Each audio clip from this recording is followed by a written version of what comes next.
Wait, 3, 2.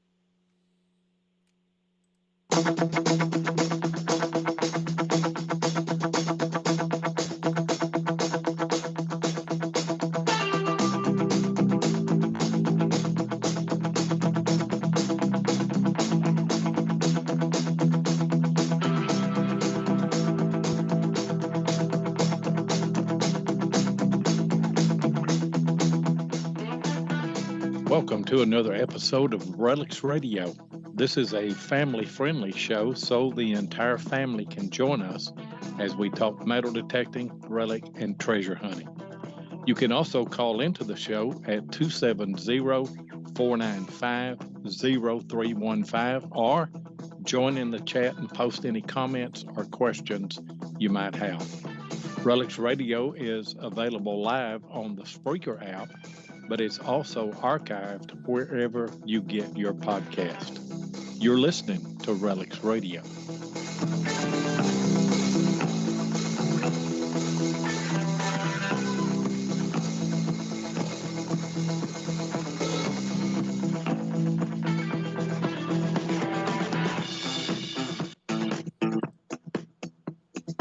Hey, it's another Thursday night.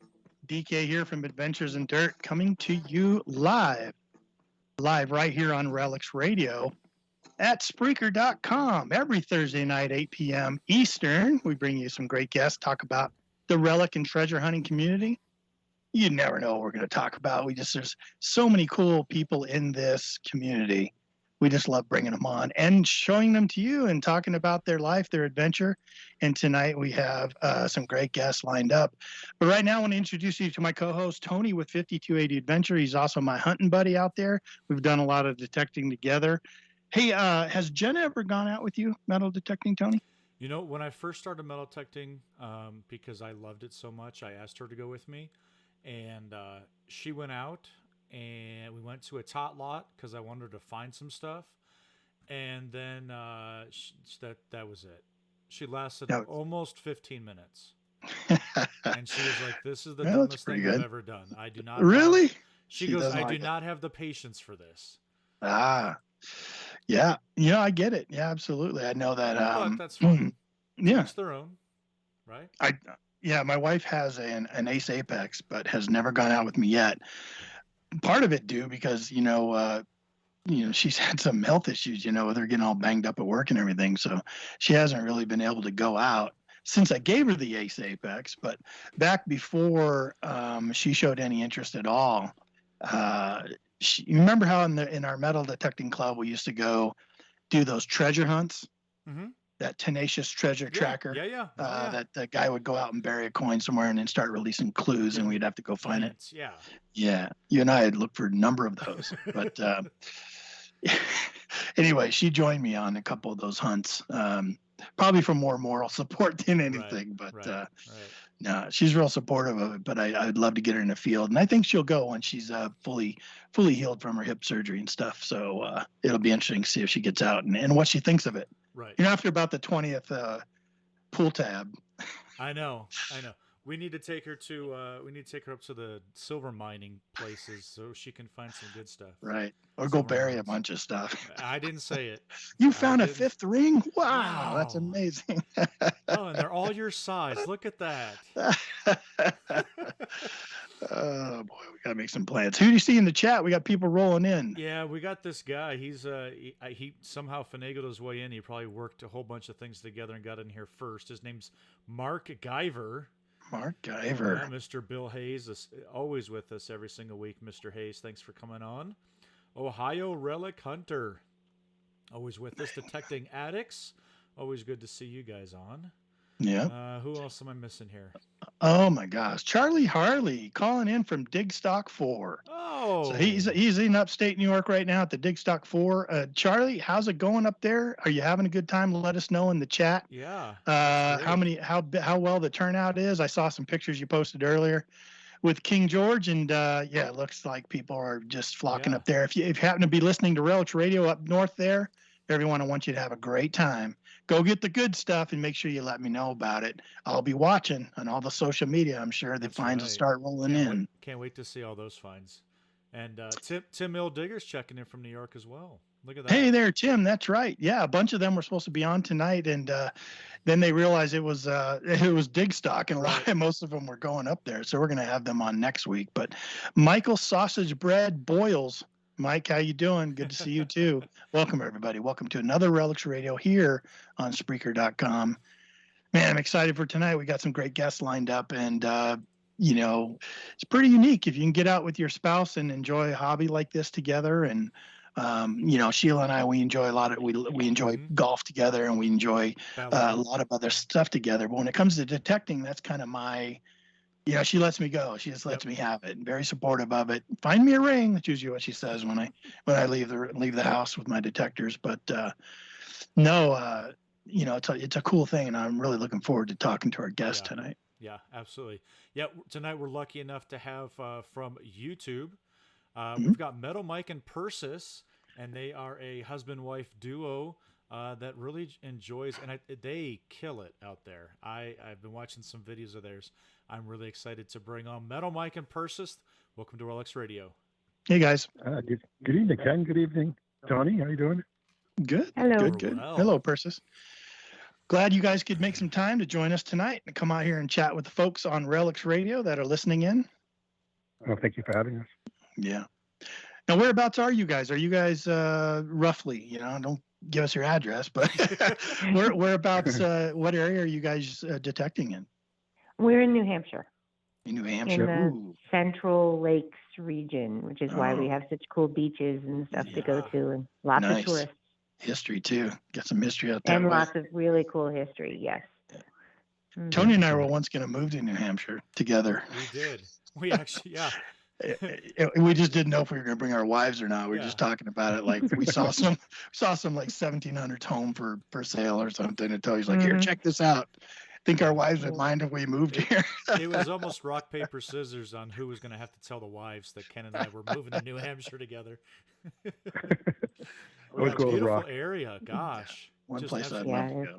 Yeah, I was going to say, I've never visited that area, but lots of history and some great treasures out there.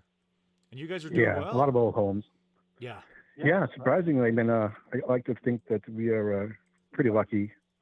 I do a lot of research, but and the thing, I'm still always amazed. Our hunts are almost always successful. Yep. Yeah, just quick shout out to Teresa Treasure Hunter in the house, calling in from Digstock. We got Digstock's representing here tonight. Hunting must be over out there, and they're just hanging around listening to RELICS Radio. That must be it. I don't know when the meet and greet is. It might be tomorrow night. Let us know, Teresa, if you would, when that meet and greet is. But have you guys ever been to a festival or an event, Mike or Persis? You guys can take turns answering or whatever you like. Yeah, we talk about it all the time, and we just, it's like when we see one, it's like, oh, we missed it already. We don't really, travel too far, but I know they've had a couple up here in New Hampshire, and I think there's one actually coming up. I just saw a mention of it, but I don't even know what time it's in, so I'm going to have to look it up. Yeah, there's the Best in New England that's kind of out that way, and then that's not too far, and the one they're at now is up in Chazy, New York, up in upstate New York. I'm trying to think of what other ones might be out near them there in New Hampshire. You might know is there a website that promotes these various events? It's a good idea. Yeah, there's a Facebook group that wasn't started too long ago called Metal Detecting Event Reviews. Okay. It's a Facebook group. You can search for it. I don't have the link right now, but a friend of ours started that up, and you can learn about events there. I know our Metal Detecting Club newsletter, they try and put events that they know of in there and kind of advertise them and stuff. But no, I wish there was one big giant, site that well, there you go, Mike, you should get on that. Yeah, make another website. Just another thing to add to my list. Right. You're not busy or anything, shoot, but no, but that's they're fun. They're a lot of fun. I was at this Digstock when it first came out. It was called pound the ground, and it was up there in Chazy, New York, upstate New York, and I went to that in 2019, I think it was, and yeah, it was just so much fun. And since then, the guys that kind of organized that hunt have started dig stock events, and they have started putting on all these events, and they do a great job, just great job. Yeah, we do watch a lot of channels, metal detector channels, and do get to see, a lot of those events happening. And always say, we got to go to one at some point. Yeah. If you went to one, where would you guys want to go detect? So let's say there was this fictitious event somewhere in some state or some country. What do you think, Persis? Where do you want to go metal detecting at? What would be a good trip for you as far as metal detecting goes? Oh, anywhere in old parts of New England, like Connecticut, maybe Maryland. Maybe Virginia. Anywhere Virginia. Yes. Yeah, that would be awesome. Big old fields. I can walk in fields for hours. I love it. You guys do a lot of beach hunting, but kind of which would you prefer, the beach or the field?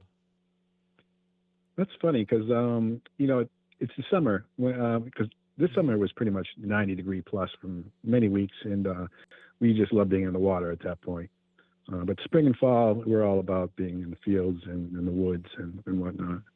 Yeah. It's nice. It's nice to be able to kind of look out and see. At least I visualize kind of more of that history sitting there out in those fields. So I prefer, hunting those fields. And it's just amazing when you can you find something in a field, you stand there, and then you can personalize that and say, gosh, was the house right here? Was this the front yard? Was the stable over there? What was going on? And you can kind of look out over the landscape and just really visualize it. And I think that's the reason why I like doing the fields. You're exactly right. We're actually just running into that situation last week where, we're doing this big field, and we get to a point in the way back that also there's a whole bunch of square nails. Mm-hmm. You're like wondering, was there a barn here? What was here? Because it doesn't make sense that, all of a sudden you get to one section of the field and it's just, nail laden. Yeah. Nice yeah, we actually search for those out here in Colorado. We'll look for those nails because then we know we're, at a home site, and then we can widen out from there. But exactly. Yeah. Mike Boyles in the chat said you should go to the Florida Hunt. There's Florida Hunt 8. I think next year's 9 maybe. Florida Hunt in February to get away from the cold weather. Oh, that's his suggestion. That's not a bad idea. Yeah. I like it. I do get a week off in Florida. I mean, in Florida, listen to me, in February. There you go. Because I'm a teacher, so I get a week off in February. There you go. Congrats. Yeah, that's it. That's where you'll go. Well. Florida. Yeah. We haven't. We've discussed flying somewhere to detect, but we haven't purchased like a container to put our detectors in yet. And so the thought of how to get them down there without them getting damaged is, they're expensive. Yeah. They are. They are. And you're always taking a chance when you fly with them, for sure. I know many people that won't check them. They'll only carry them on. And if you have the type of detector that can be collapsed like that, it is a good idea. Last time Tony and I traveled, we just had a ton of equipment with us. We had all of our podcast equipment, all of our mixers, all of our microphones, and we had to take that with us. So I chose to carry that on, and then I sacrificed my machines in my suitcase. But you pack them well, and pack a lot of clothing around them, kind of put them in the middle of everything. They do pretty well, but it's always a risk, right? Yeah. I'd rather lose my clothing than my detector. Right. Yes. It's probably cheaper. Tell that story, Tony, of Mr. King, Mike King. Mitch King. We've got Mitch King, sorry. Our Eureka Treasure Hunting Club out here in Denver, Colorado. Ken and I are both a part of. We have a yearly and annual hunt called Rush to the Rockies, and this year, Mr. Mitch King, who is what treasure is he? Central Florida. Can't remember where he's at, but anyways, I think he's on the coast. Okay. Yeah. He ended up coming up for the event. He got up here, and I think he flew Delta, I believe is who he flew, and he went out to baggage claim and waited and never found his bag. And so you're going to a metal detecting event, some essential equipment might be a metal detector. Well, he had checked it inside of his bag. He actually checked 2. He brought 2 in case one broke or something. You know, you have a backup.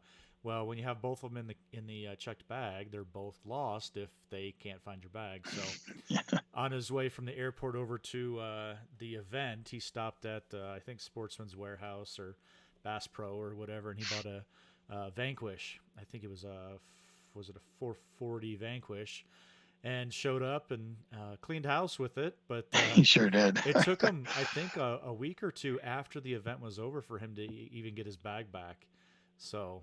Can you guys imagine? Can you imagine that? No. Wow. I can't be 2 days without my detector. You got it that bad, huh, Mike? Yeah, I was going to say. Yeah, sometimes I just sit in the living room swinging it. They make groups for that kind of problem. You realize that, right, Mike? Jeez. Well, let's go back, guys. Let's go back. Like, how long have you been detecting? Like, who? Like, what made you get? Let's start there. What made you guys get into detecting, and who was first? Like, it's just not something people normally pick up. You know what I mean? Like, maybe in New Hampshire, I don't know, but like, how'd you get into it, and who was first? Well, I was first, and why? I don't know.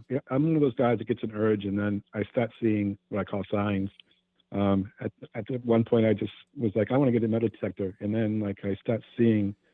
I think the Energizer Bunny commercial started then, you know, when he's detecting the beach, and I just started seeing metal detectors everywhere. So I was like, okay, I'm going to get one. And I did. And, you know, I think the first day I got it, I went out to a stone wall on the back of our property and, you know, found a horseshoe and learned how to detect barbed wire. And then the second day, I'm like, I'm going to take it to my wife's family beach, which has been in her family for about 160 years. And that day I found a platinum wedding band. Oh. And we managed to find the owners, which was really cool. Wow. And then I think a couple of days later, I was going to make my way back to the stone wall, and I took 10 steps off my yard and came across a great signal and dug it, and it ended up being 2 Spanish silver coins. So Wow. 1 real and a half real. Just so within like the first week, it was like platinum ring and 2 Spanish coins. I'm like, I'm hooked. You're like, this is easy. What's the big deal? I don't understand what. That's amazing, Mike. Are you kidding? My gosh. Yeah, that's why I kind of think we tend to be fairly lucky, and the luck's kind of stayed with us. So I can't really complain. And Persis, were you 2 together when he started this addiction? I mean, hobby? Sorry. No, I was like, that looks really stupid. I don't want to do that. No, you do you. I'm good. And then, you know, I was with him, and you know, I would pinpoint after he found a signal, and you know, then I kind of got started. He would find the signals, and I would dig them, and then he was like, "Dude, I'm getting you a detector because I want to dig my own signals." But don't forget the 40-year-old detector. Oh yeah, we have this really old one that was like his uncle's or something. It's just you turn a knob and you just start detecting, you know. And I started fiddling with that thing, and I found some interesting things with it actually. Wow. At a church, an old church, I found an old copper. It had been gold plated, like brooch thing. Oh yeah. And he actually had it re-gold plated for me as a Christmas gift. Wow! It was very nice. Yeah, so I have this really nice necklace now. Then it had like a center that was seashell, probably. Seashell, yeah. Yeah, seashell, yeah. So that was really cool. Yeah, we got to forget that. So not telling this part. So after I'd be doing it for a little while, and she'd come over with me and pinpoint, and she'd bring the old detector once in a while and do that. Well, then we got to a point where, she's a teacher, and she'd call me and she'd be like, "I'm going to be a little late today. I'm going to do a little detecting around the school," and she'd come home with like 3 silver rings. And, I'm like, at this point, she's got to get a detector, That's it. Awesome. Yeah, you start saying, what's funny is as I heard you listen to your story, I've joked before in saying, man, I wish I could have my kids come out and dig my targets for me, or I wish I could, have somebody come and I'll just flag stuff and they can come along and dig it and stuff. I could hit twice as many targets, but you're right. I would Or you'd be hate like to do that. Gary on Oak Island, right? We want to make a shirt that says Gary don't dig, because I don't know if you ever Right. watched that show, Yeah, but all yeah. he does is, He's like, the target's right here, right here. Yeah. yeah. Right. Then one of the old guys had to come out with a shovel. That's Yeah. right. So it sounds good, but I think I would miss it. You know what I mean? Like you, Mike, I think I would be like, wait a minute, that's part of the excitement of uncovering Oh, that that's dirt totally, yeah. and seeing something gold shining at you or something. You know, it's so that's pretty good. But then she started doing it on her own. Like, you know, hey, I'm coming home late because I'm hit this Right. school. That's great. You know, Yeah. like, I wouldn't go. Teenagers are very careless with their quarters and their silver rings. Yes, they Yes. So are. there's are. a lot of them around the high school. Hey, don't, Yeah. don't knock the tot lots and the schoolyards. There's a Yeah. lot of good stuff there. Right. Mm-hmm. Yeah, Tony and I went on a ring return request. Somebody had called and said, up near where I live, Tony and I live kind of north and south of the state. And I said, hey, I got this ring request. Some little girl lost her ring. The teacher called me and wants to know if I can come try and find it. You want to join me? He's like, yeah, absolutely. So he come up after work. And we hit this school like 2 or 3 times and we didn't find it. Because she really couldn't remember where she found it, or if she found it, right? She became real kind of where she lost it, right? Or even if she lost it, like she just didn't know. But boy, we hit that whole school. You know, it was out in the soccer fields and stuff. And how many coins did you pull, Tony? It was just like ridiculous. I think we were there the first night for about 2.5 hours. I pulled $10 in quarters. Oh my!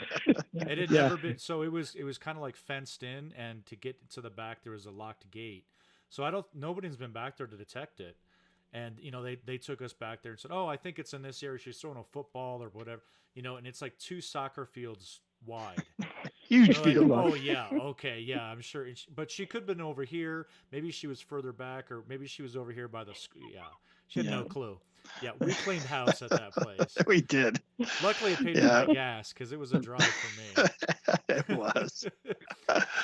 Yeah. Sometimes those clad days though can just be a little too much, you know. Yeah. When you're digging clad every other minute, it's just, you know, sometimes I just want to take a break and go somewhere else, you know. Yeah. Yeah. Well, if we're out to try to find the good stuff and we start hitting a bunch of clad and stuff, like, because, you know, here in Colorado, we don't go back too far. You know, it's 1850s maybe, and it's very rare to even find coins from back in that date. Most of like early 1900s are the type of coins they find around here. And so we know if we hit a park and if it's, you know, 1930s forward, we're not going to find anything too special. Maybe some silver here and there. But sometimes, you know, if you're on a long drought, you ever have just a long drought? I don't know if you guys even know what that is in New Hampshire. But, long drought. I mean, we do have a couple days where we really don't find too much, but it's kind of rare, to be honest. Yeah.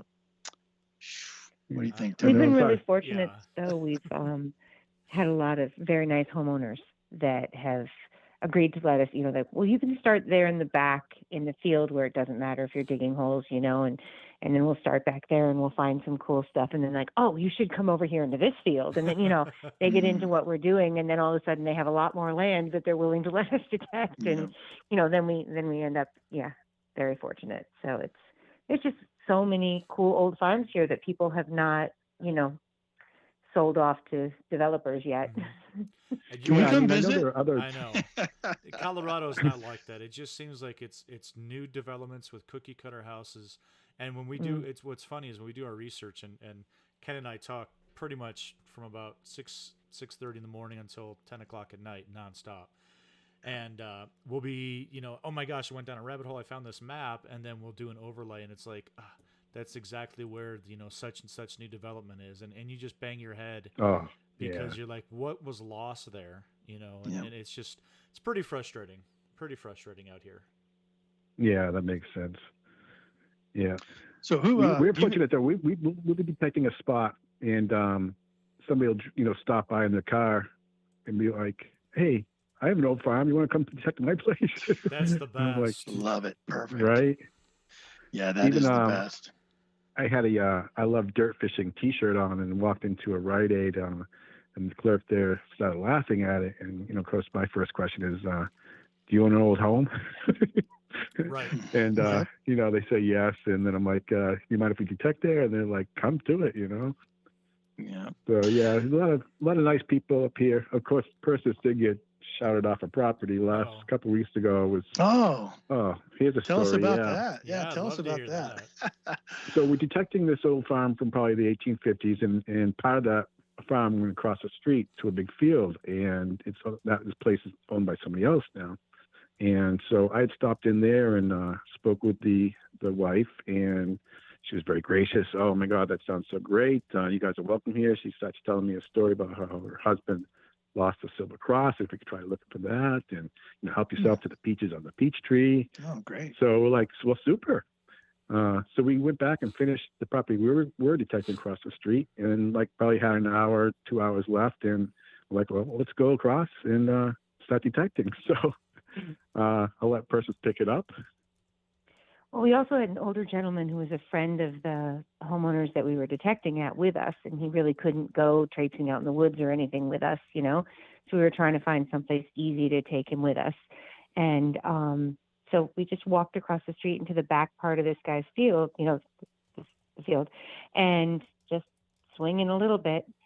And the man sitting in his garage staring at me with his elbows on his knees, just looking at me. And I just thought he was resting. He had just done some mowing, and then next thing I know, he's walking toward me. So I put down my detector and my shovel and I start walking toward him. And he says, just stop right there, because you're turning around and you're leaving. I'm like, okay. So I said, my husband just talked to your wife, and she had given us permission to come over here and detect. Well, she hasn't talked to me, and you're getting off my property. I said, all righty, we're going. I'm so sorry. Oh my goodness. And I left. Wow. But yeah, he was not happy. But if he didn't know that we had talked to the wife and suddenly we're on his property, I get it, Sure. Yeah.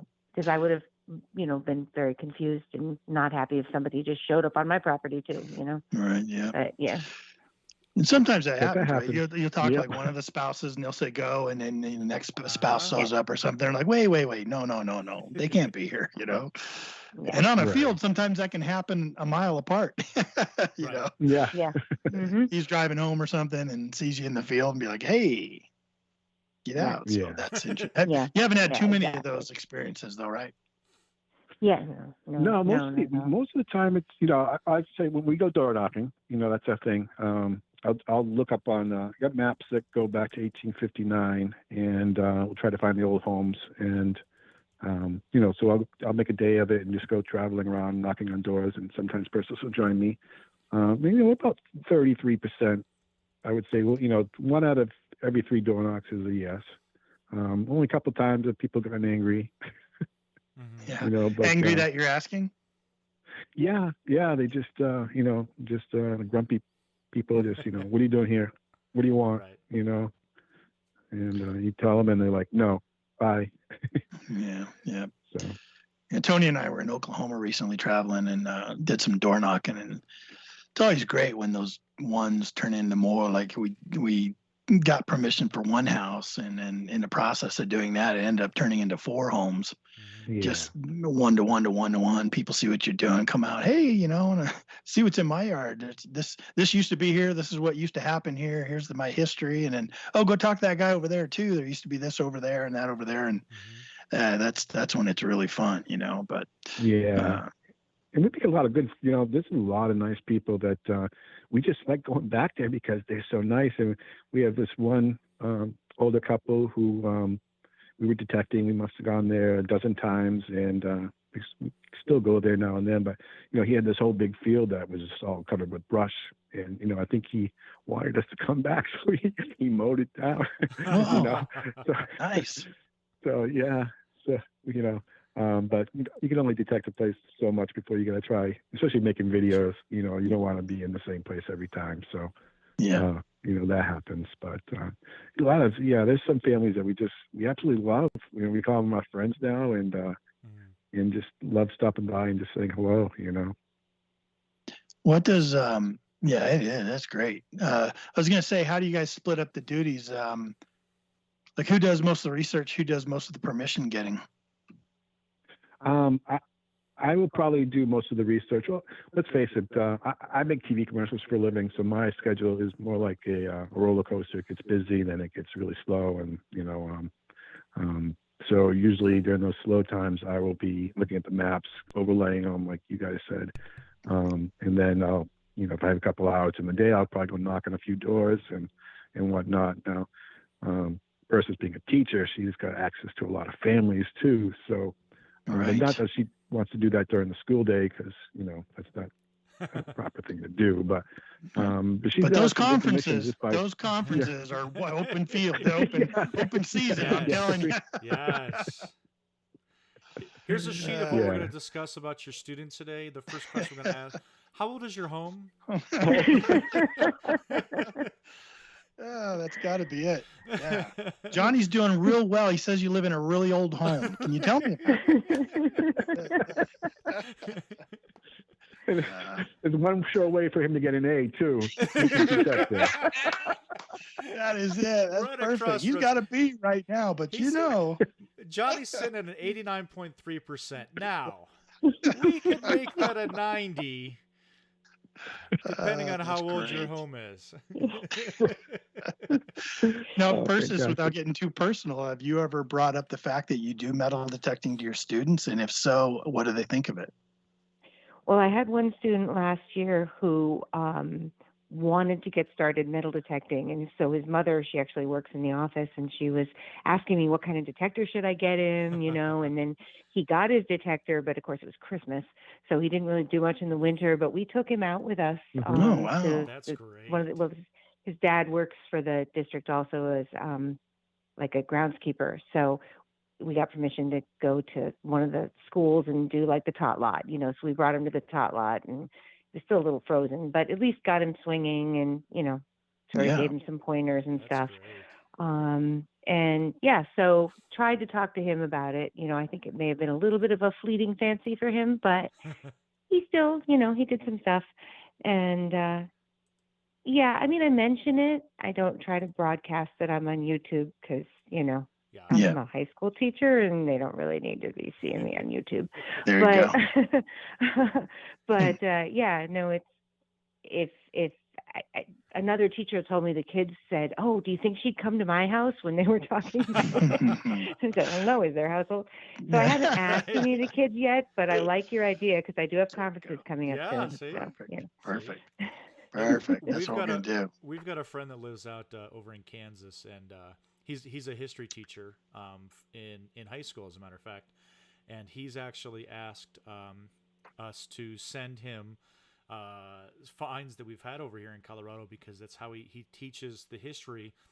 He's a firm believer of like hands-on, so he really does broadcast his searching for history and things that he's written a couple books about history, about some of the trails from Kansas through Colorado and stuff, and we're trying to really hook up with him and move, us go east, him come west a little bit, and us to kind of map some of those trails that we're coming across the country, and then have those finds that he can then teach in his classes, and it's something that he's real passionate about. I tell you, if I was back in high school, I would love to have him as my high school wouldn't you? teacher. Yeah, that sounds awesome. He's a really cool guy. He's a lot younger than Ken and I are, but we connect with it, and it's fun because I'll get a text from, "Hey, I was out and I found this. Oh my gosh!" It's just there's like 25 years difference, probably 20 years difference between us, but yeah, we still can connect with the history of it, and a really cool kid to be able to teach history like that. Real passionate, Passion comes out in his teaching.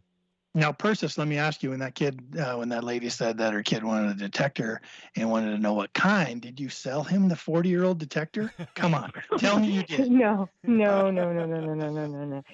She got him a good one for Christmas. I think he got a Fisher, actually. I think that's what she got him, and it worked well for him. I recently found a Grand Army of the Republic sash buckle. Oh. And I posted a picture of it on Facebook, and the first person to like it and to ask about it was a social studies teacher from my school. Oh my goodness! Like, where'd you find that? I bet. That's an Spoiler alert, amazing that video find. hasn't been posted yet. Oh, sorry. No, no. Okay, well, there you go. There you go. Tony just posted your link to your YouTube channel in the chat, and you guys go make sure you become subscribers of Metal Mike and Persis on YouTube. Yeah. They've got tons of Thank you. videos, just some great stuff. We're going to talk about some of those videos here. There's a couple of spills I want to ask you about, but good stuff. As a matter of fact, if you're just joining us, we're talking with Metal Mike and Persis from YouTube. They're also on TikTok, and Tony posted a link there. But if you're listening later, if you're listening on the replay, which I know a lot of you do, and we appreciate seeing your numbers come in, links right down below in the description. If you guys don't want to scroll through the chat to find these links, just write down in the description of this podcast, you're going to find links to Metal Mike and Persis on both TikTok and YouTube. And also, if you're interested, you can go over and check out Mike's website where he does his commercials and animation. Just some good stuff over there, too. Tell you what, we got to take a real quick commercial break. We're going to only take one tonight. And let's go check in with our friends over at American Digger Magazine, and we'll be right back.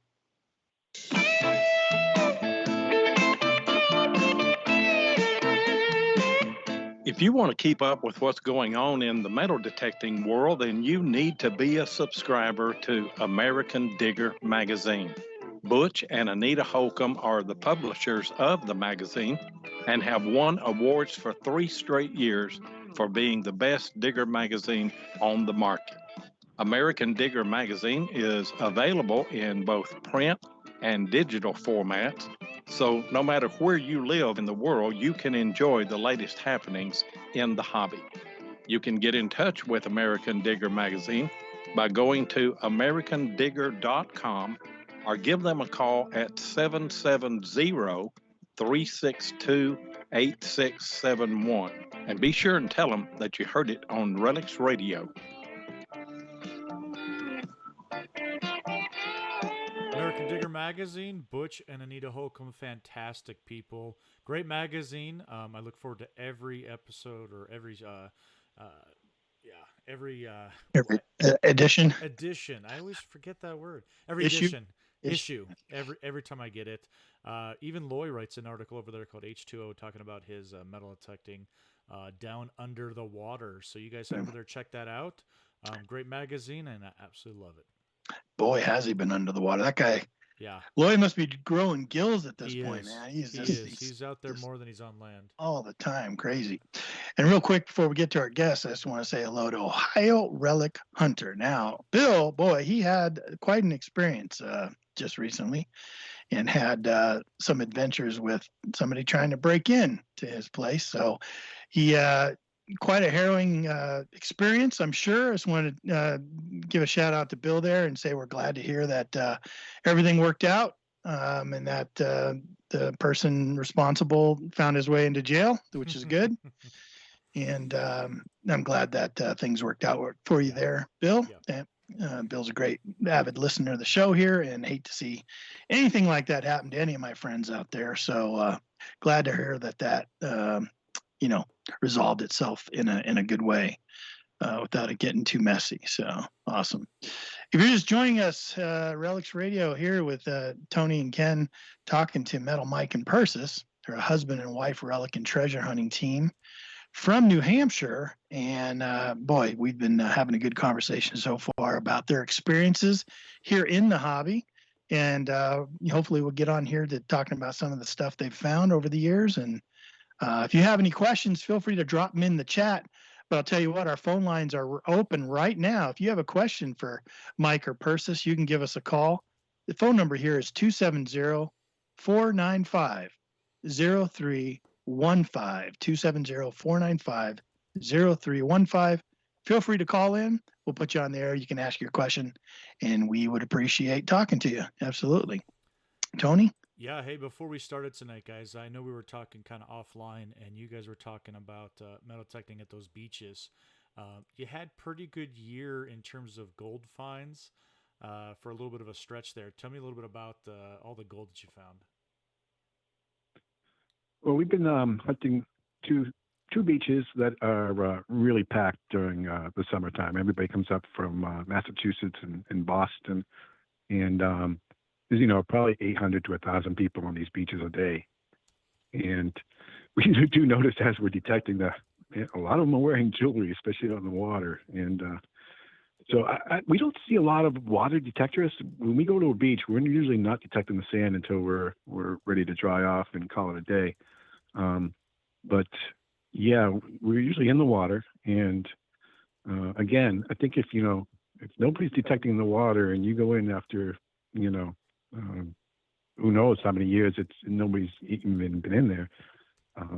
We were finding a lot of silver and gold this year at those beaches. Now, again, it's probably not going to happen next year because we did spend a good maybe 8 to 10 visits on these beaches during the months of end of July up through the second week of September. So, but yeah, we had I think there's probably about 19 gold finds and a whole bunch of silver.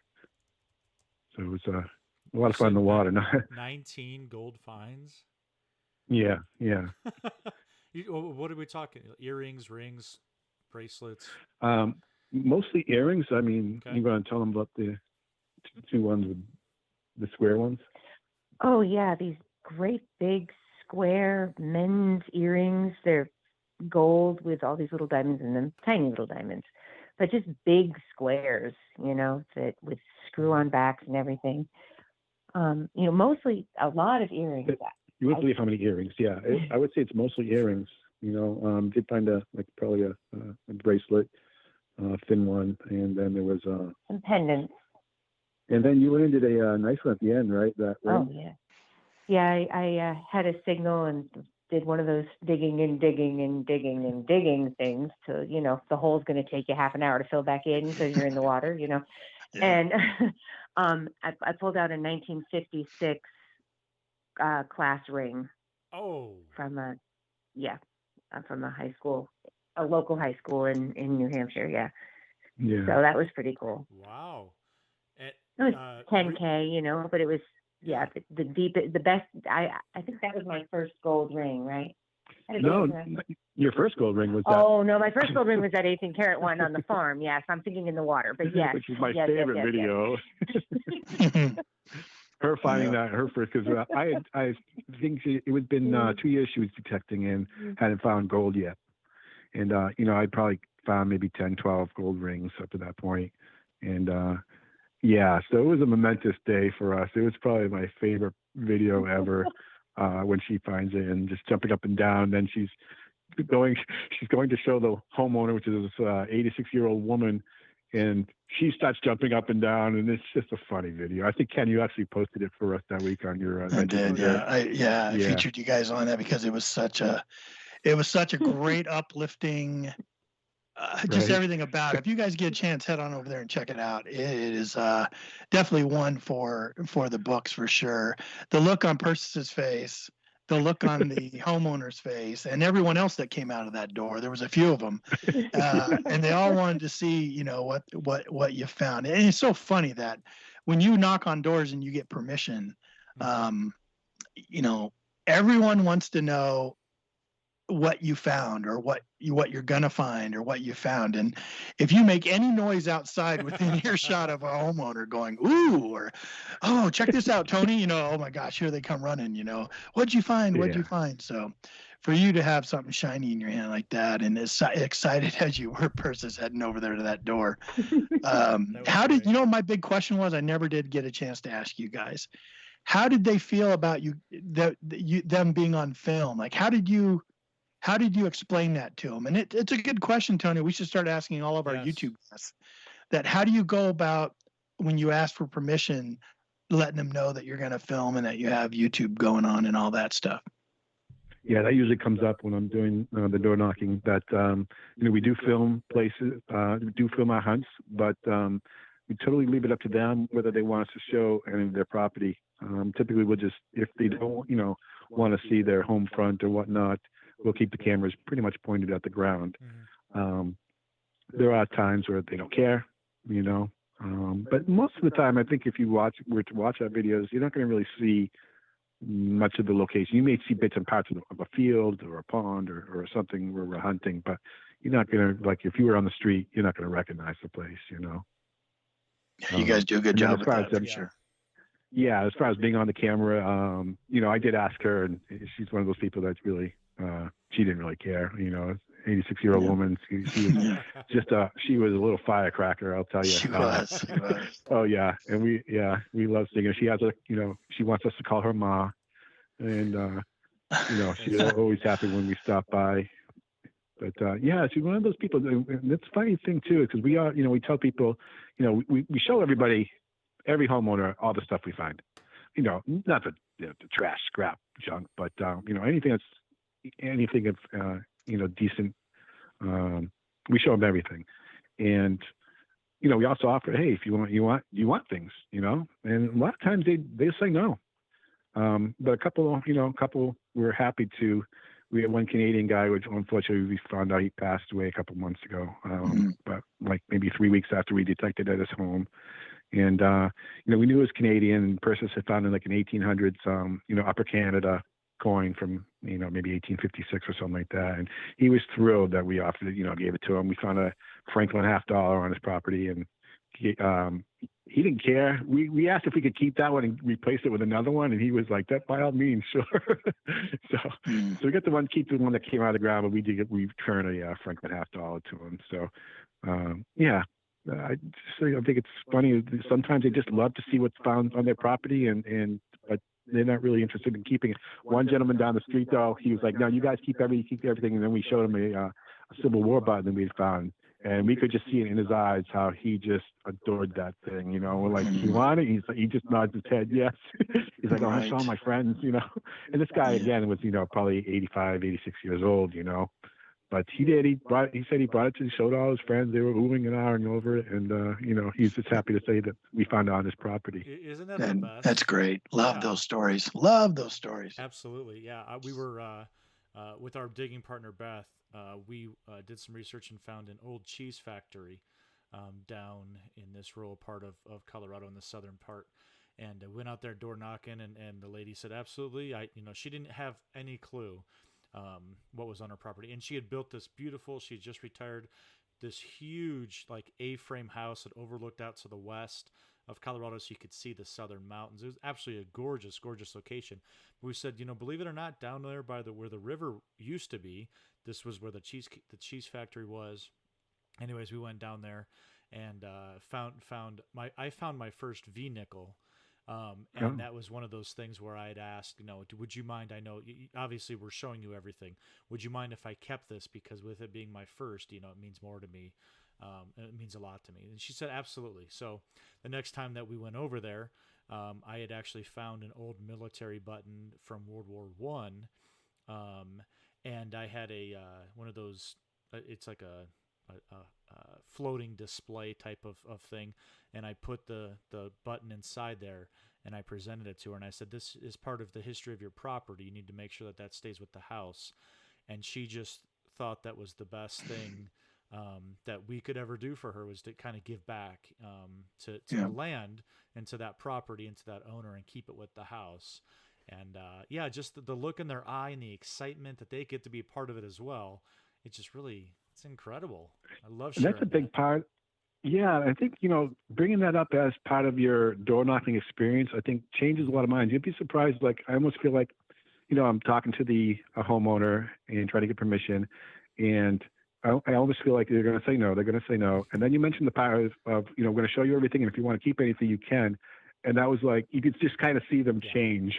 You know what I mean? Yeah. Well, they changed from "what are you selling me" to, right. What are you going to sell me? Now to? you're assisting me. This is throwing me. Yeah. Right. But there's always, I think almost everybody has that what if, that, oh my gosh, you can find treasure.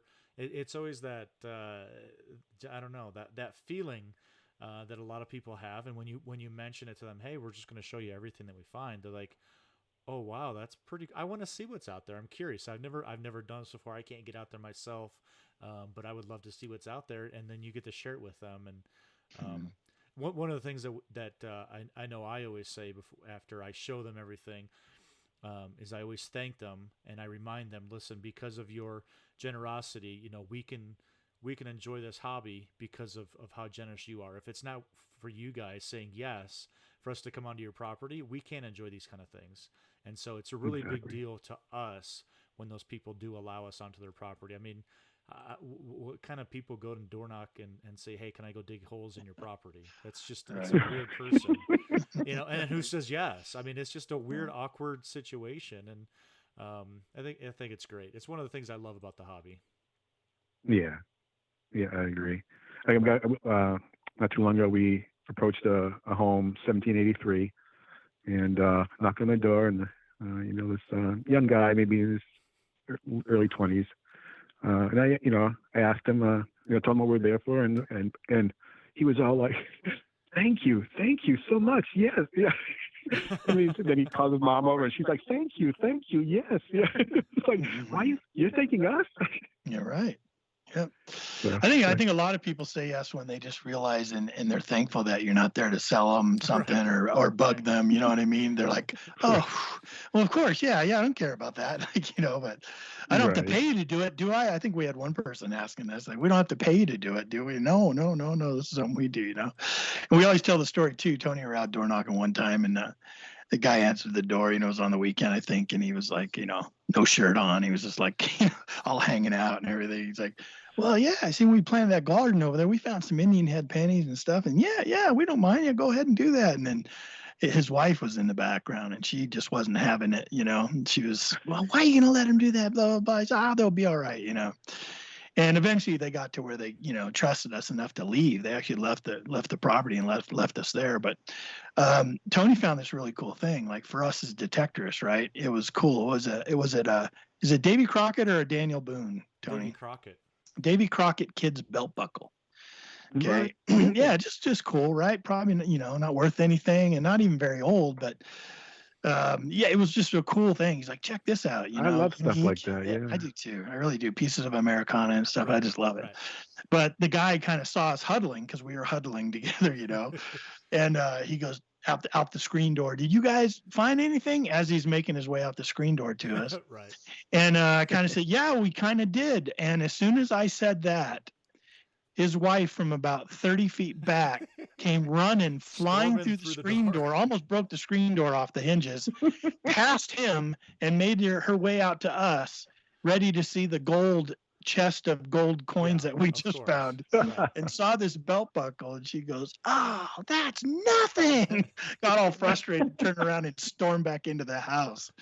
And he thought it was cool too. He's like, wow, that's really cool. He didn't want anything, but yeah, we found all kinds of cool things like that. Yeah, it's funny. What's a lot of times what's treasured to us is just you show a homeowner and they're like, "Why are you showing me this?" It's not monetarily treasure, it's the historical treasure that we find and things that I know Ken and I both. The best things that we love to find are things that we have no idea what they are.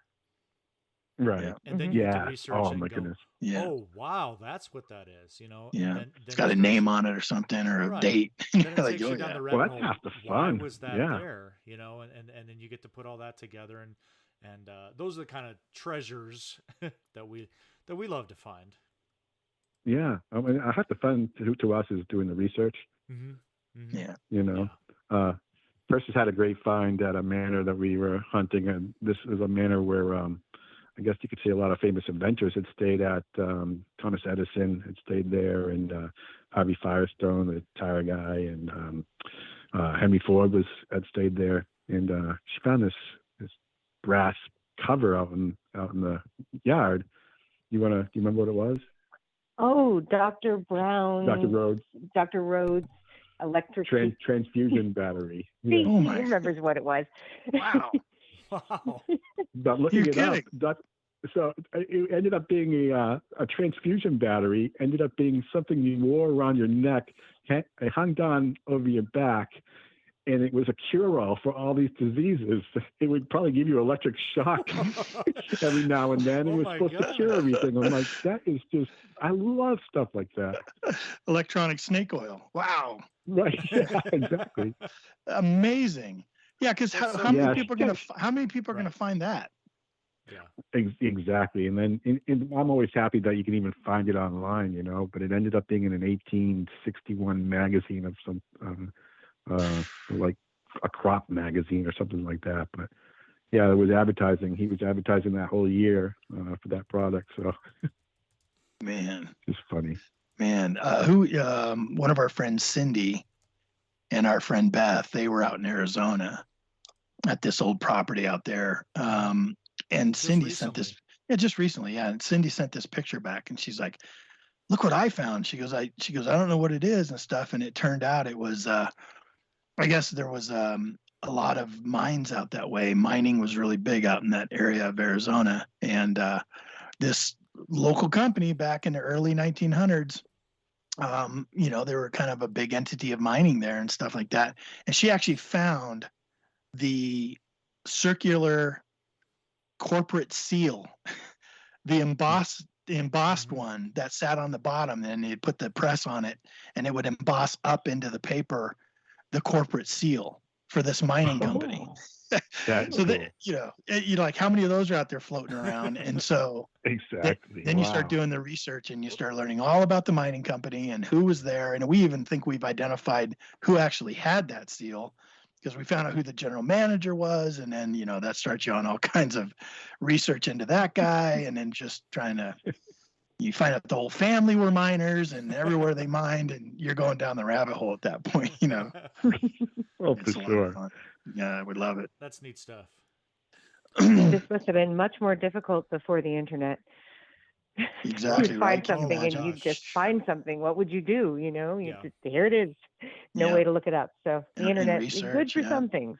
Well, yeah, I know Facebook has a page called ID Me that I use a lot, where I just don't have a clue, and it seems like within 5-7 minutes someone's already onto the story of yeah, what it is, where Oh, it came cool. from, what it was yeah, for, and it's just a whole yeah. bunch of people that just are out there to help each other identify what are these things that we find.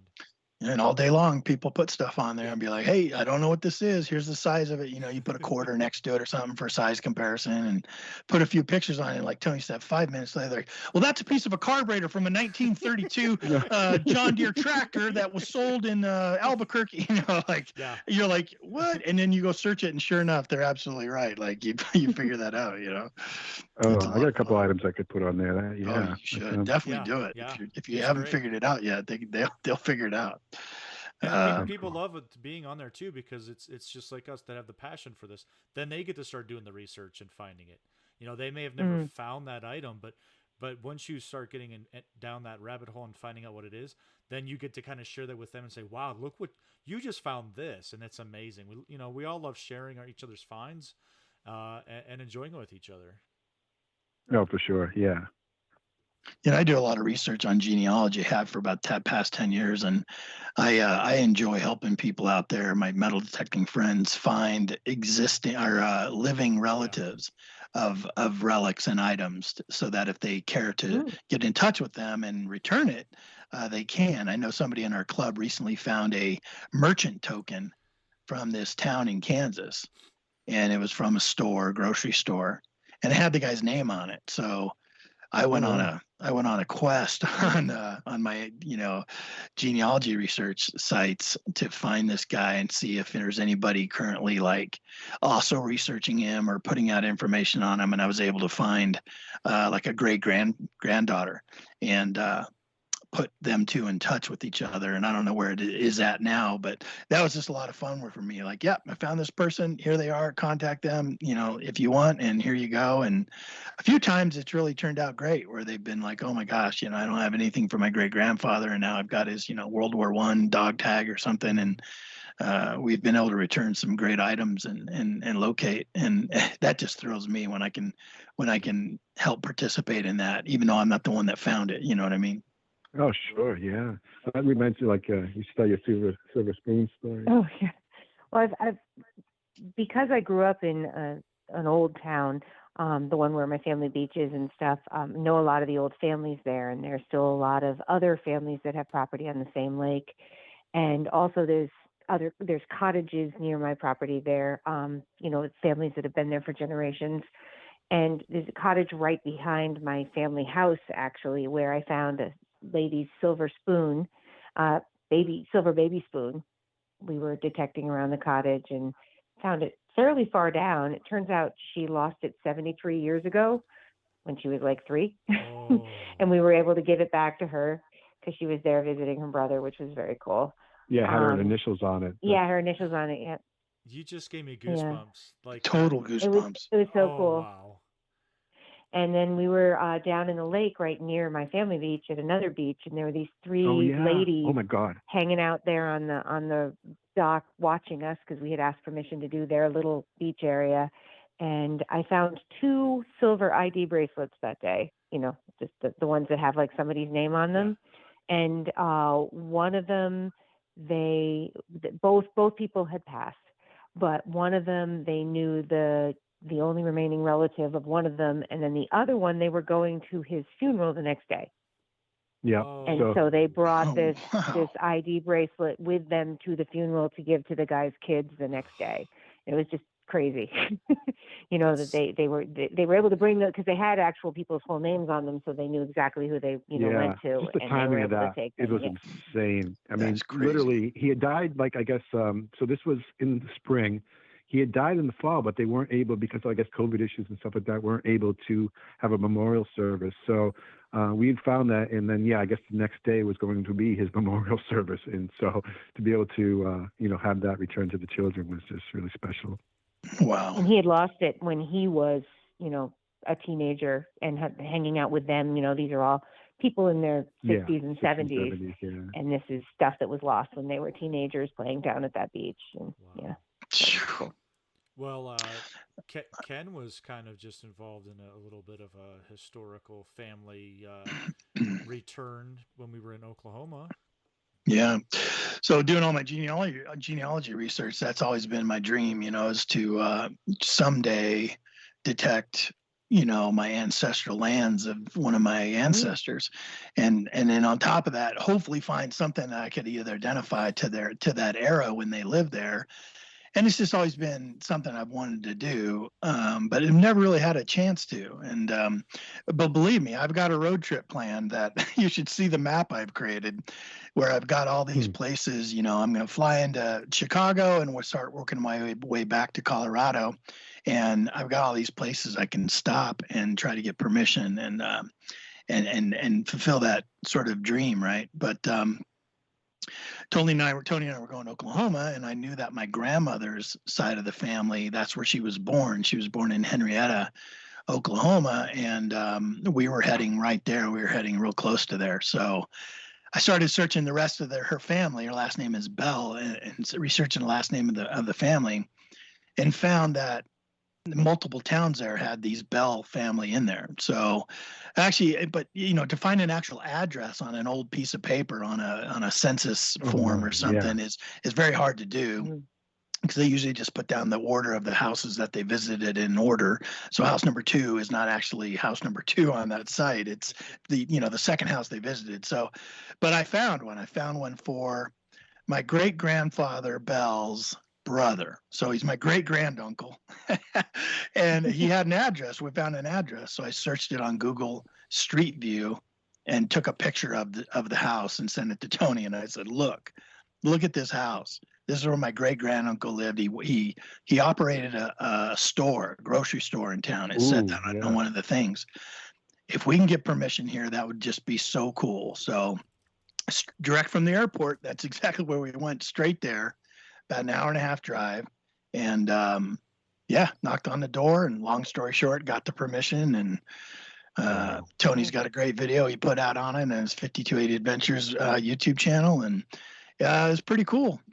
We found some stuff that we definitely think is from that era, and maybe even something that was from his grocery store. Yeah. So I will be looking for that video. Yeah, it was amazing. We had a great time. Wonderful, but invited us right into the home, like just some wonderful people. Yeah, right, come on in. So it was great, and now I just want to do more of that. Yeah, we were able to go visit grave sites and stuff, so it was fun, a lot of fun. Go ahead. I was just wondering, do you have like stone walls out that way? No. Like did they make? No, it was past that time. Well, some of the mining camps up in the hills. Some of the early mining camps, right? So like 1849, people started pushing towards California to go for the gold rush. And so as they came, and plus them, Manifest Destiny, when all that was kind of being pushed and that was going on, people were pushing west.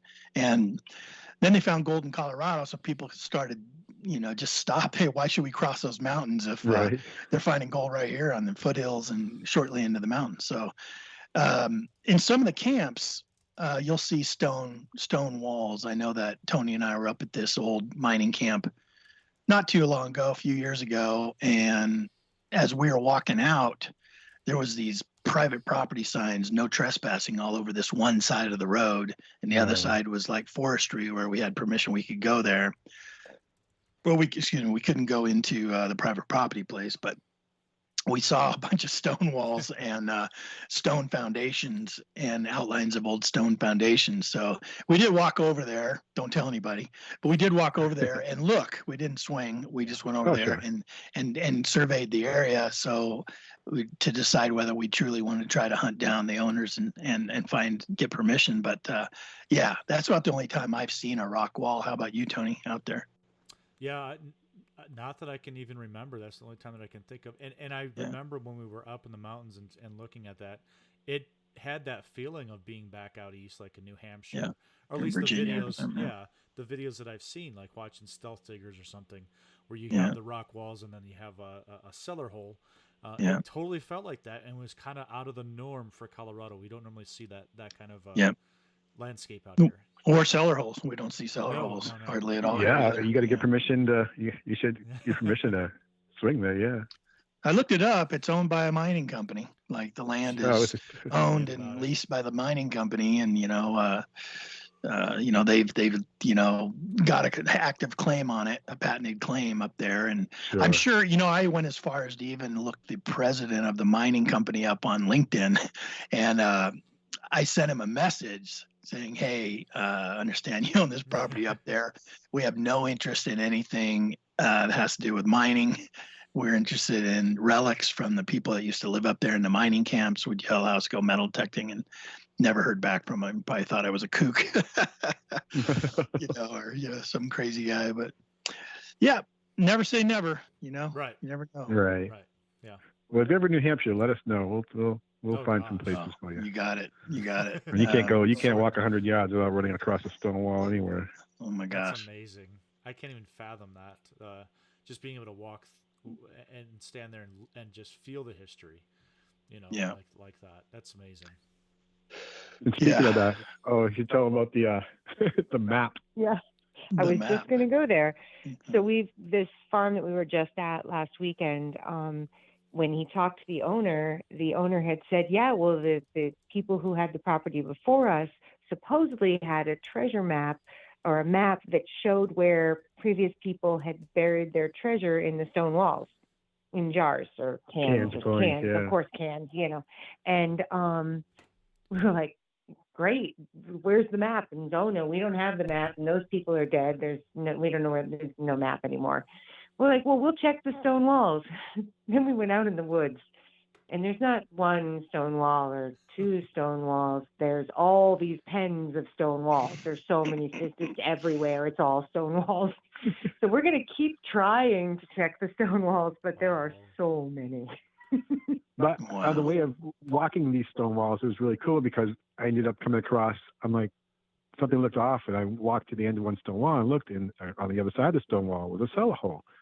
And unfortunately, it wasn't that homeowner's property, but we did ask the guy who owned it, the next door neighbor, and he said, go for it. Nice. So we were able to detect that cellar hole. And I also came across my first bottle dump, which I was so happy. I mean, I would have never considered myself a bottle guy. And, I see people find them all the time. And, I think it's kind of cool. I mean, I thought it was really neat that I saw one bottle get sold for $23,000. I'm like, that's just amazing. But when you find your first bottle dump, things kind of change. I was like so excited. I'm finding all these bottles from 1860s, 1890s, and so, I actually took my first, 3 or 4 bottles home. A lot of them were smashed, but some of them were just really, really cool. And, we looked them up, and they're all, mid to late 1800s. So, that's kind of neat. I have no idea if there's any value on these or not, but they're historical. And then the cellar hole was very, and some good finds. Persis found we found she found it, our first classic head scent. So, we've seen a lot of other coins, KG, the King Georges and braided hair, the matrons, but I don't think we've ever dug a classic head, at least that we could identify. And so it was cool that came out of the ground. And, Bottle dump was, you said the bottle dump was in the cellar hole? No, the bottle dump was along one of the stone walls on the way to the cellar hole. Yeah. And I just thought it was fascinating. You just never know. That's great. But we did one of those after we found the cellar hole. Then we tried to follow our way back because we were out in the middle of the woods. Follow our way back the stone walls to get back to the house. And then the next day we walked out a different stone wall and realized that we were not very far if we had gone up a different wall. we pretty much walked a circle, I guess, or walked an arc that we were like, we're way out in the woods. Yeah, just way out here. It's going to take us forever to get back home. And then we realized we were about maybe, 100 yards from the house. You just found a different way of getting to the same location. That's all you guys did. Exactly, At first we were like, oh, there's another stone or cellar hole. Oh no, that's the same one. I'm like, we thought we came across another cellar hole. We were like, wait, no, that's the same tree that was going on the cellar hole. We're going in circles. That's funny. Yeah.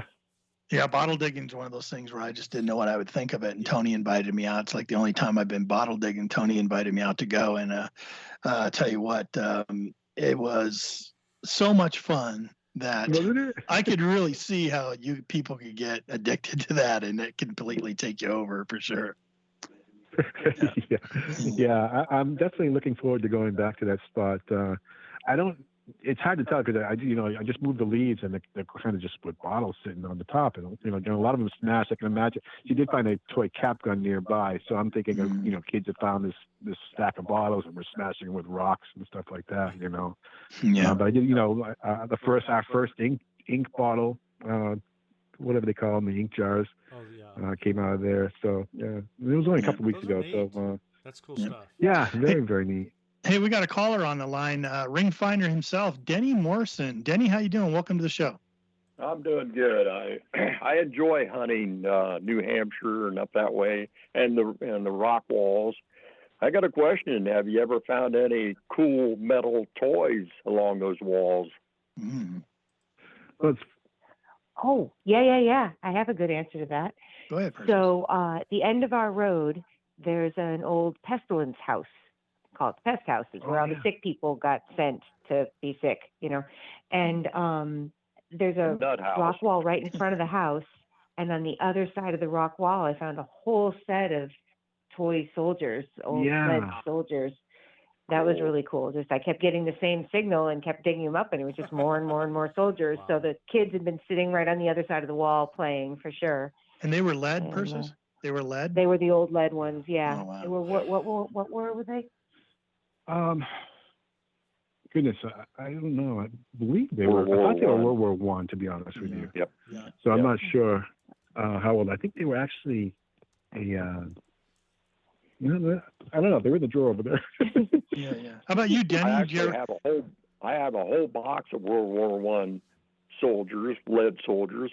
That place I was hunting, a farmer came out and he said, he invited me into the house. Actually, we talked quite a while.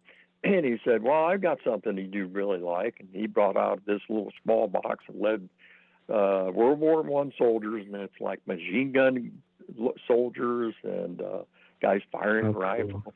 Yeah. It's really cool. And I still have them. They're still wrapped up just like he left them. Wow. So it's pretty cool. And you always get good stories from people who let you hunt at their fields or around their houses. That's cool. Yeah. And it's funny, we I don't know about anybody else, but we find that we'll do around the house and right around the house, let's say, not a lot of finds. But then you get 20, 30 yards away from the house, and that's when the stuff starts showing up. So I don't know if anybody else has that experience, but typically for us, that's the way it works out.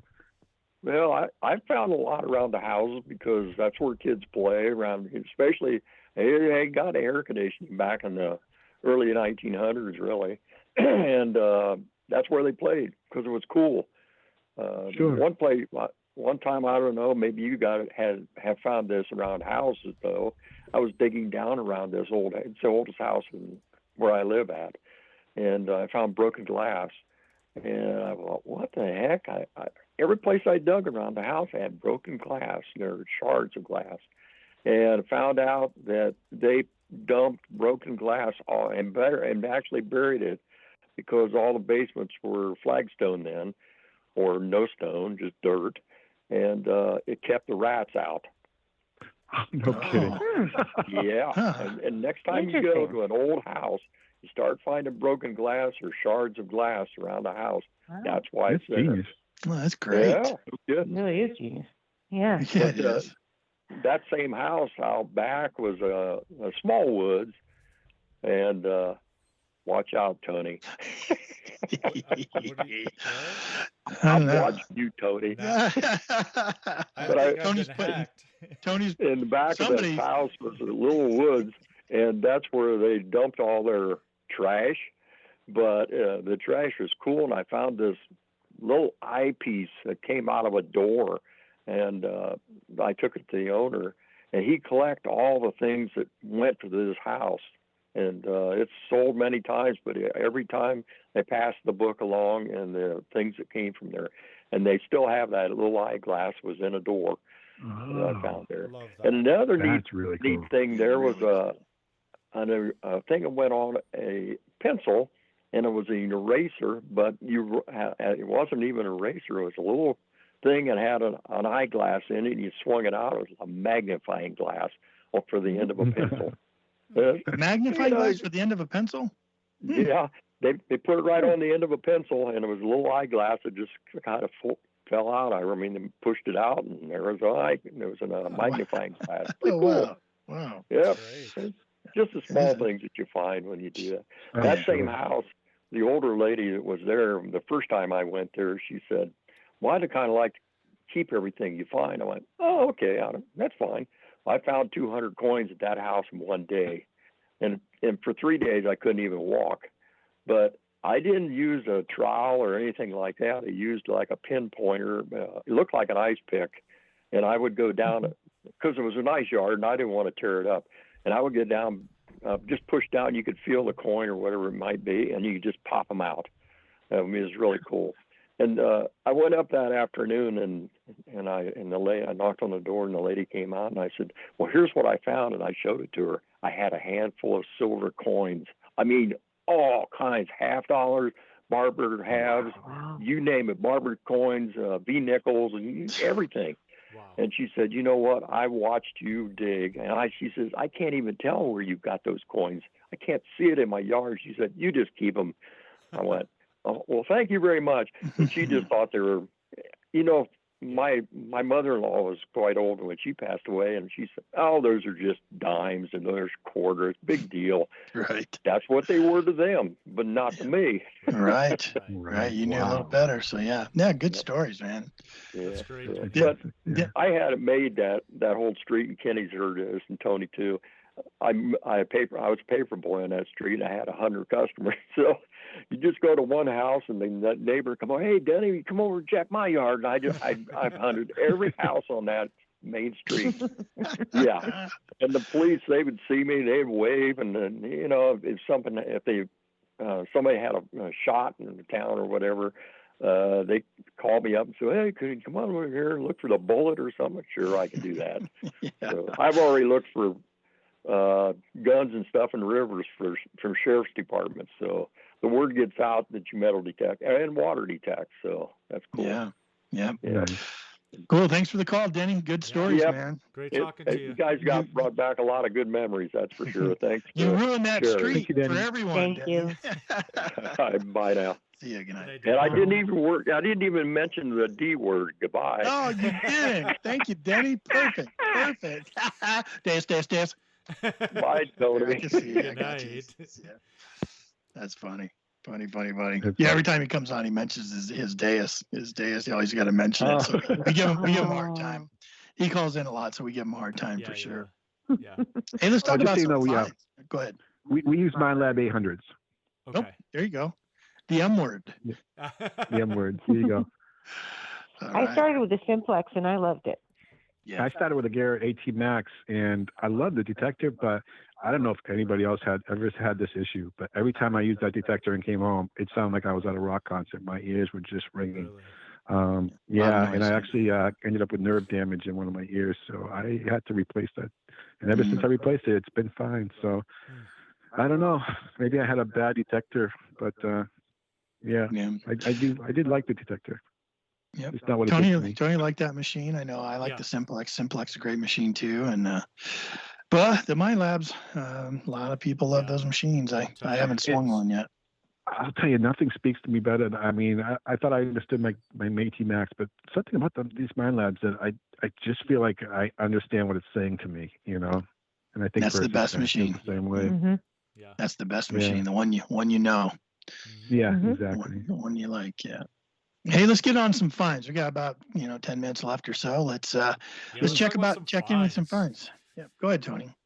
I don't know. Gosh, what? Let's go with your favorite find, Mike.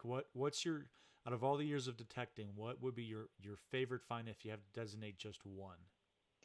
Oh my God, just one. Easy question, right? Yeah. Easy questions. Yeah. Easy questions. A meteorite. Really? A meteorite. Yeah.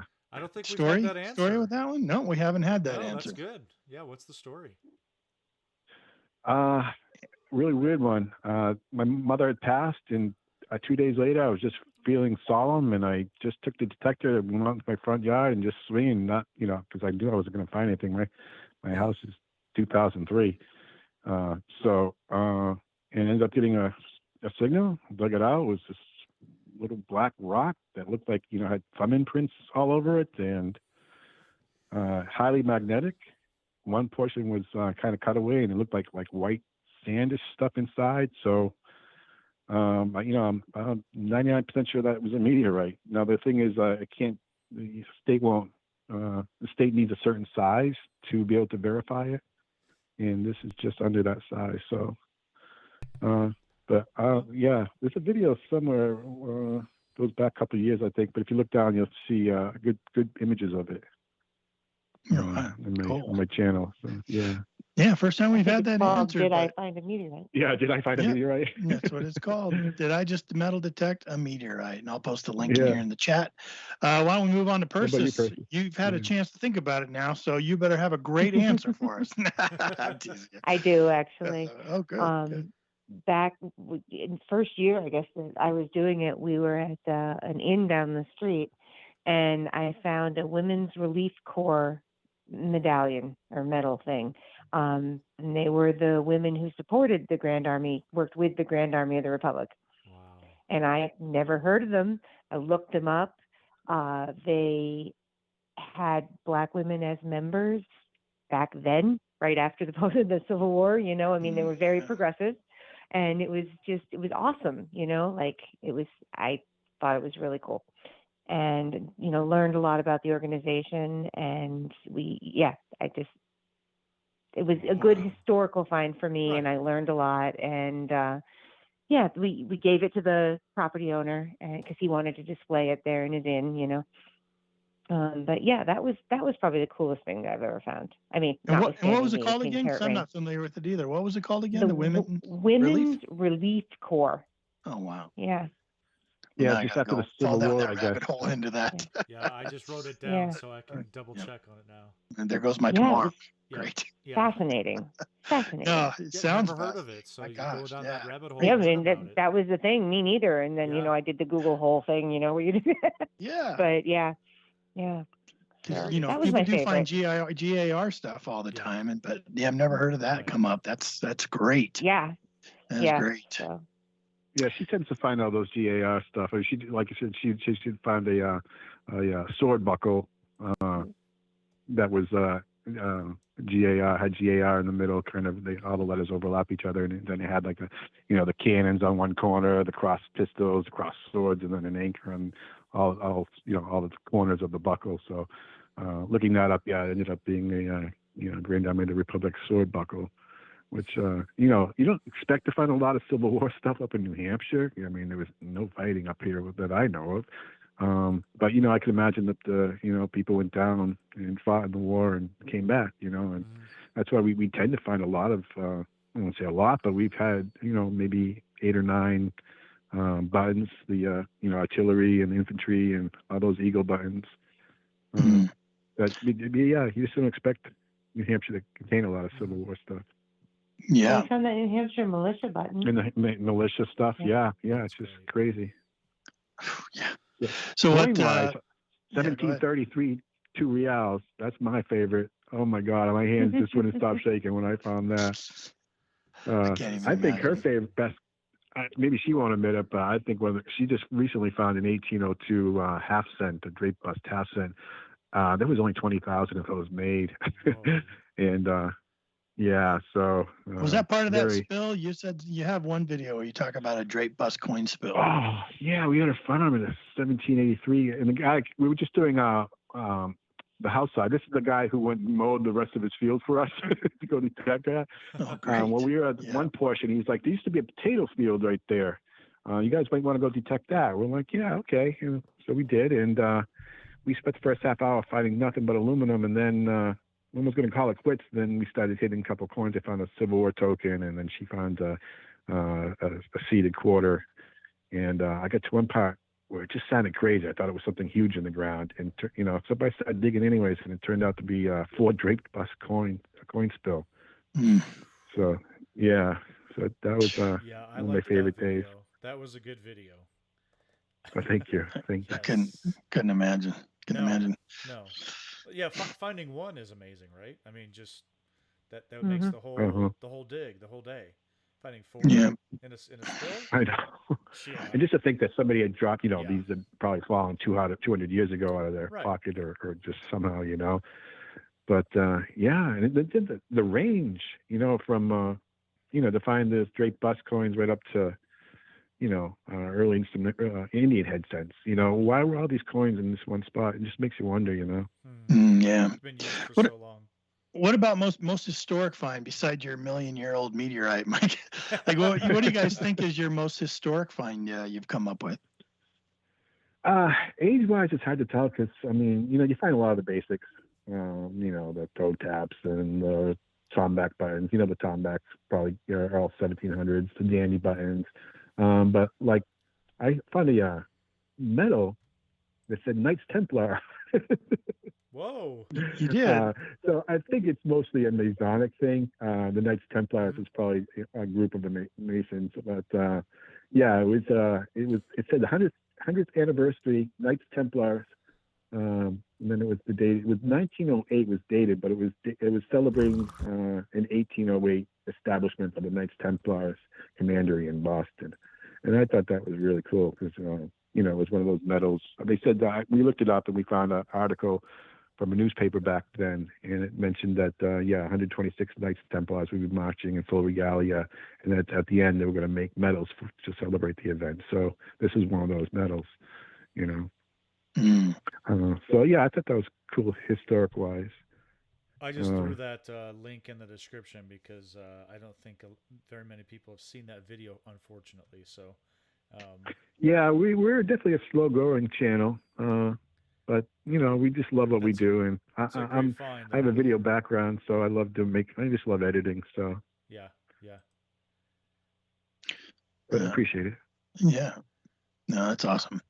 Well, look, guys, you've been amazing guests. I knew you would be. I appreciate when you guys said you'd come on the show because, one, it's rare. I mean, not super rare, but it is fairly rare to see a husband-wife team out there knocking it dead like you guys do, and finding some great stuff, supporting each other. So I wanted to take my hat off to you both, and wanted to get you on here on the show just to chat about kind of what that's like and some of the things you guys are finding there in New Hampshire. So thanks again for coming on the show. I really appreciate it. I'll let you kind of say your final goodbyes, and then if you want to hold on, we can say our goodbyes after the rollout of the outro there, if that's okay with you. Well, thank you so much for the opportunity. It does mean a lot to us, and we really appreciate it. And I hope people enjoy the show, and I hope they find it. Look at our videos and see, wow, you really can find things. Yeah.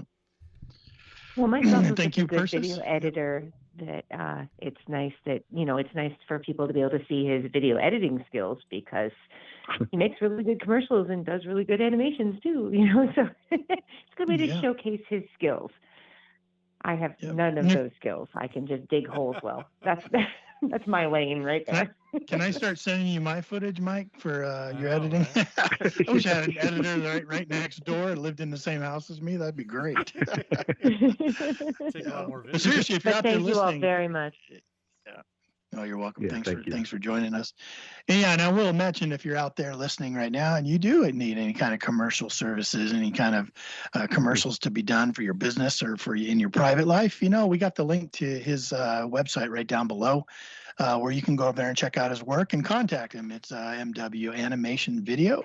Links right down below. I'm sure he'd love to hear from you. But hey, guys, thanks for showing up and sharing your story with us. We really appreciate it. And just hang on the side. We'll get back to you here real shortly. Will do. Thank you. You. Bye. Thanks, guys. We appreciate it. Tony, good show. It was awesome. I wanted to thank thank our guests tonight. It's been a great time. I know we could probably talk for at least another hour about stuff. We barely scratched the surface.